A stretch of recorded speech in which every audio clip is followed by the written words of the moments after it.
हमने काफ़ी बार बायलेटरल और मल्टीलेटरल जैसी टर्मिनोलॉजीज न्यूज़पेपर में पढ़ी है, लेकिन इसका मतलब क्या है और कैसे इसे अप्लाई करना है उसे समझते हैं।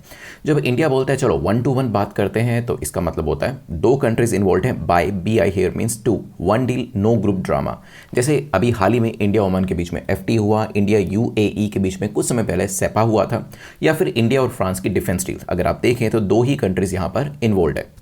तो bilateral is more like a coffee date, सिर्फ तुम और सामने वाला, no third wheel, no committee, no minutes of meeting and no best friend on a coffee date. India बोला कि तुम टैरिफ कम करो, ओमान यहाँ पे बोल रहा है कि तुम भी करो, deal done, handshake, and of course now they are going for the photoshoot. So the advantage here is fast decisions, clear benefits, control India के हाथ में। लेकिन कौन की बात करें तो लिमिटेड रीच, सिर्फ दो लोग ही खुश होते हैं, ज़्यादा पार्टीज इन्वॉल्व नहीं होती, और उसके लिए हमें क्या करना पड़ेगा, पार्टी थ्रो करनी पड़ेगी, और वो होगा मल्टीलेटरल के अंदर।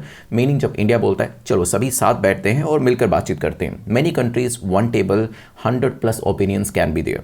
Example BRICS, G20, World Trade Organization, UN meeting, या फिर SCO। तो यहाँ पर मल्टीलेटरल इज लाइक एक मैरिज बफे जहाँ पर 100 से ज़्यादा लोग हैं, अलग अलग डिश सबको पसंद है और हर किसी का अपना अपना ओपिनियन है, फिर भी कोई भी सेटिस्फाइड नहीं है। इंडिया ने बोला ग्लोबल साउथ की बात सुनो, तो यूएस बोलता है कि रूल्स माने जाएंगे, और चाइना कहता है कि मेरे ही रूल्स चलेंगे, यूरोप कहता है कि क्लाइमेट फर्स्ट की बात करते हैं। और फाइनल आउटकम क्या निकलेगा, एक जॉइंट स्टेटमेंट जिससे सब कुछ लिखा हुआ होगा, लेकिन कोई भी खुश नहीं होगा क्योंकि कुछ डिसीजंस हो ही नहीं पाया।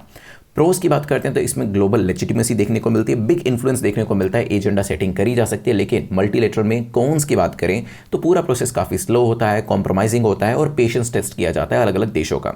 तो यहाँ पर इंडिया की स्मार्ट स्ट्रैटेजी है कि हम किसी एक को ही चूज़ क्यों करें। जब हमें स्पीडी डिसीजंस लेने हैं या फिर बिजनेस करना है तो हम बायलेटरल में जाएंगे, अगर पावर एंड पोजिशनिंग करनी है तो हम मल्टीलेटरल के अंदर जाएंगे। तो बायलेटरल FTAs करे जाते हैं, और जब ग्लोबल वॉइस की बात आती है तो वहाँ पर G20 और ब्रिक्स में रहकर मैसेजेस दिए जाते हैं। तो इन नटशल आप कह सकते हैं कि डील जल्दी करनी है तो यू गो फॉर बायलेटरल, या फिर दुनिया को मैसेज देना है then you go for multilateral.